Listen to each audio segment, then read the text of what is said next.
Damn, we're not alone. Damn, you're not alone. So it doesn't really matter whether you're in recovery or not. I mean, a lot of this message I do is for people in recovery, but you're not alone, period. It's the ego wants to tell us we're alone. Ego says, nobody understands me. Nobody understands. Nobody cares. I'm alone. It's just a lie. All right. And the best way that I know to really connect with people is to reach out and help others. The beautiful thing about the 12-step world is that it's geared towards, the whole thing is geared towards putting us in a position where we have something to give to others. And a beautiful sense of worthiness comes from that. A sense of purpose comes from that. We really, because we've been there, we've recovered from, many of us, from a seemingly hopeless state of mind and body. We can relate to that feeling of aloneness that the addict, the alcoholic has, and many of us have actually experienced that like complete separateness. Do you guys know what I'm talking about? That feeling of separateness. And it's an illusion. It's a lie that the ego tells us. We're not alone. We're all connected. We're connected with love. Love is the connector. And love is an action word. Love is a verb, right? Love reaches out. Love heals. Love melts hard hearts, melts down the walls of resistance. But love, like I say, is an action word. So we have to reach out.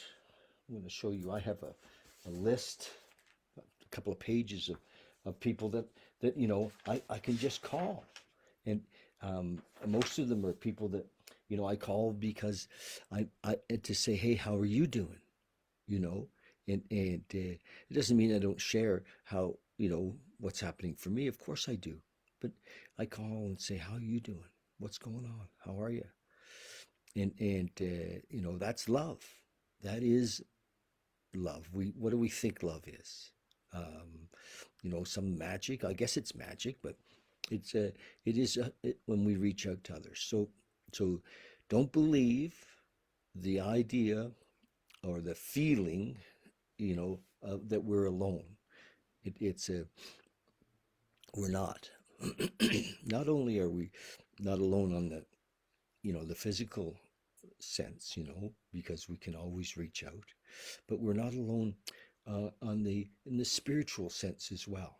As we spend more time in prayer and meditation, we connect with, the physical realm is immense, right? I mean, the physical realm is, whew, but the spiritual realm is even, we have access to all of it in 1 second, like boom, we have complete access. The physical realm, we have limited access. And it's even though it's immense, we still have limited access in each moment. But with the spiritual realm, we have complete access in like complete access. So and what we have access to is love. And love is immense. God is immense. So that's my thing today, is that you're not alone. These are interesting times, that we're in right now with, it seems like we're asked to stay apart from each other and be separate, but we can communicate. We can be, what we have is what we have. So if you're watching me on a screen right now, you have the ability to FaceTime, to reach out. So make that your mission today. Today's a Sunday. It's there's lots of people that you can reach out to with FaceTime, and there's so many tools, Zoom and Slack and Marco Polo. These are all tools that you can be in communication with people.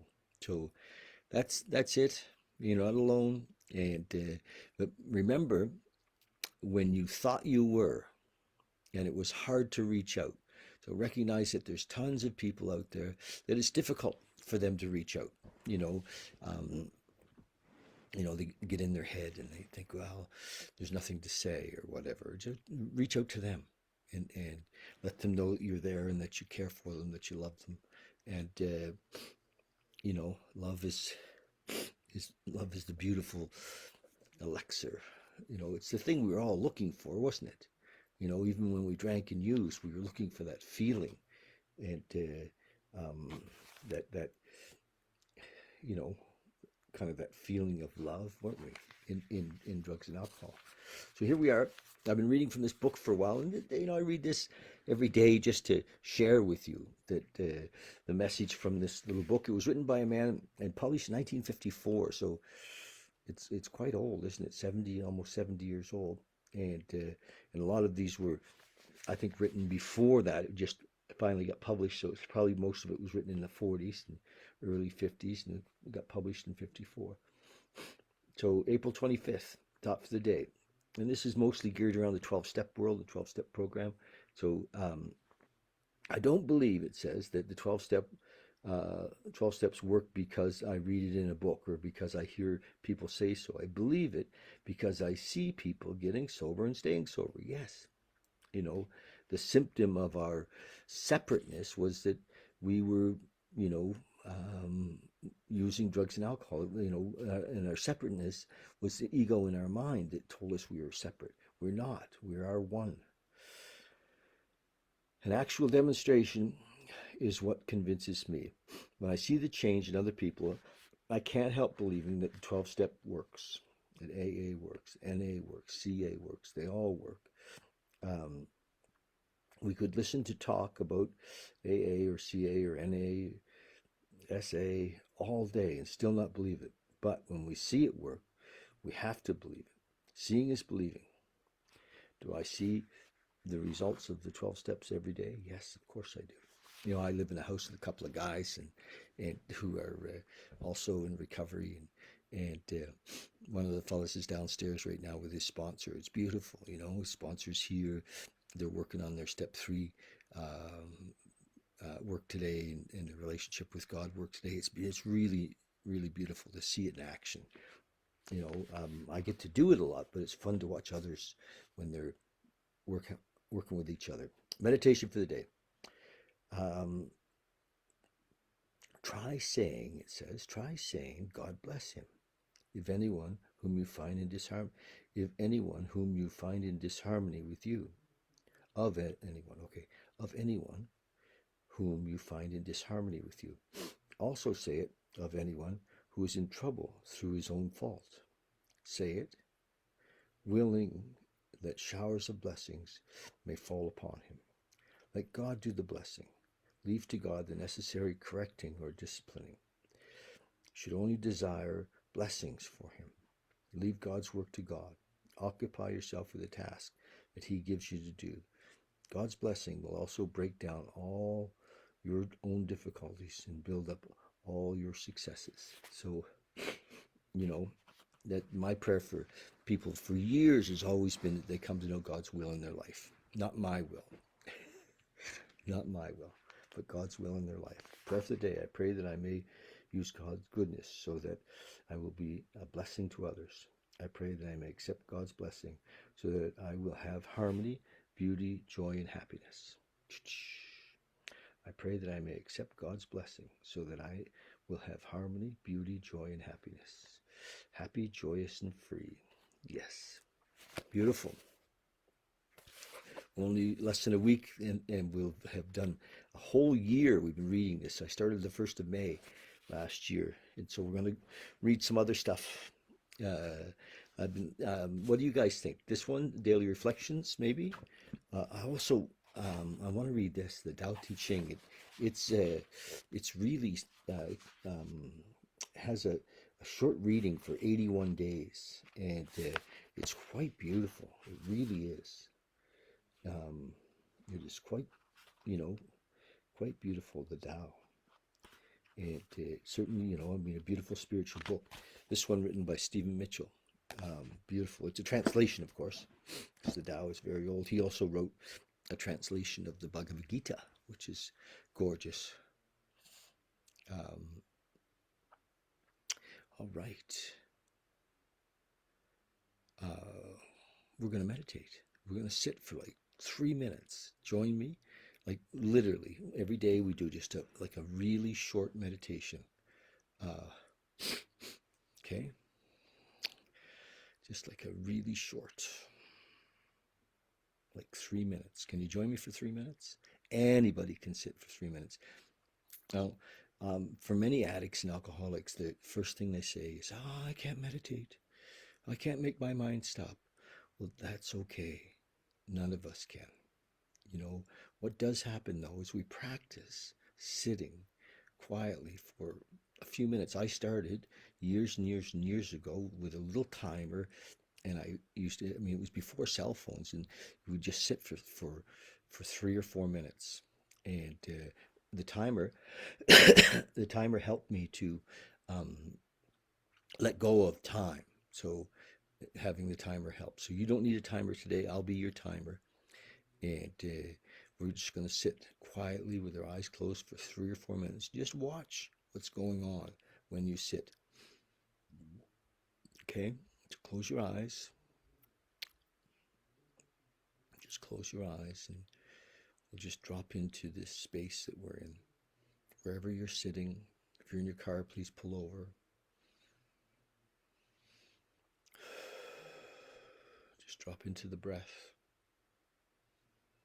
Breath brings us into the moment. Breath brings us into now.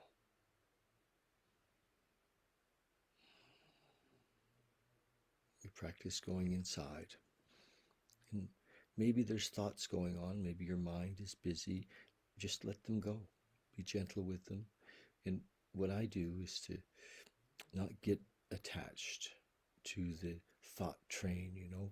If fear comes up, I don't get on that boat or that train. I just let it go by.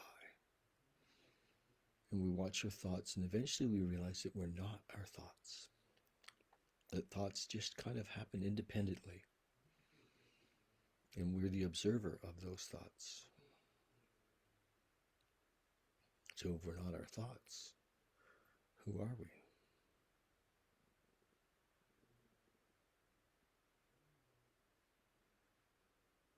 Also drop into our body.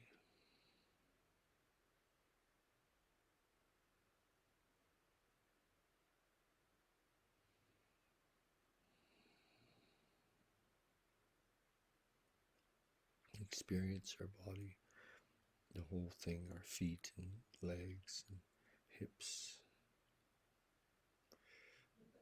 back, belly.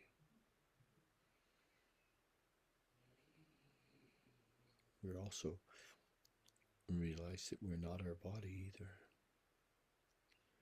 We're observing our body. We're observing our thoughts.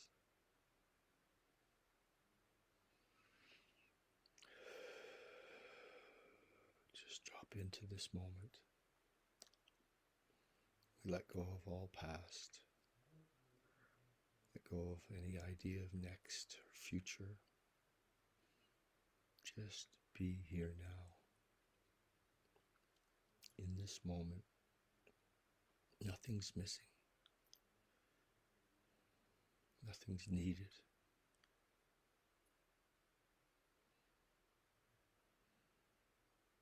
We are complete in this moment.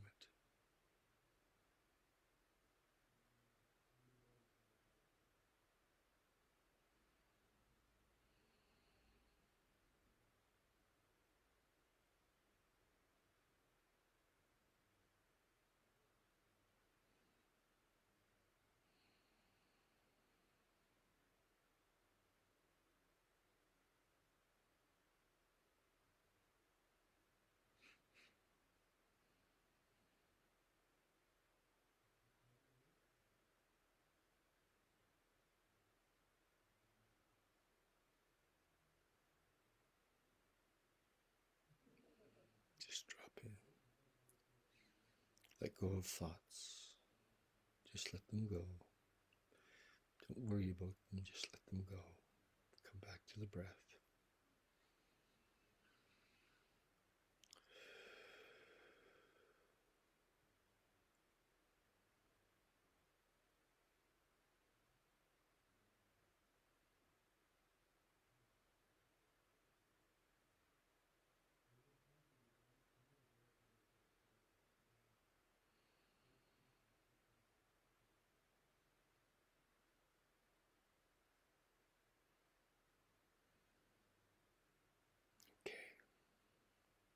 Thank you for joining me this morning.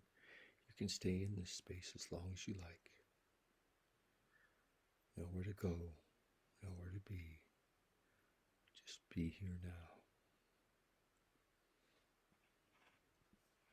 Thank you. Love you. Cheers.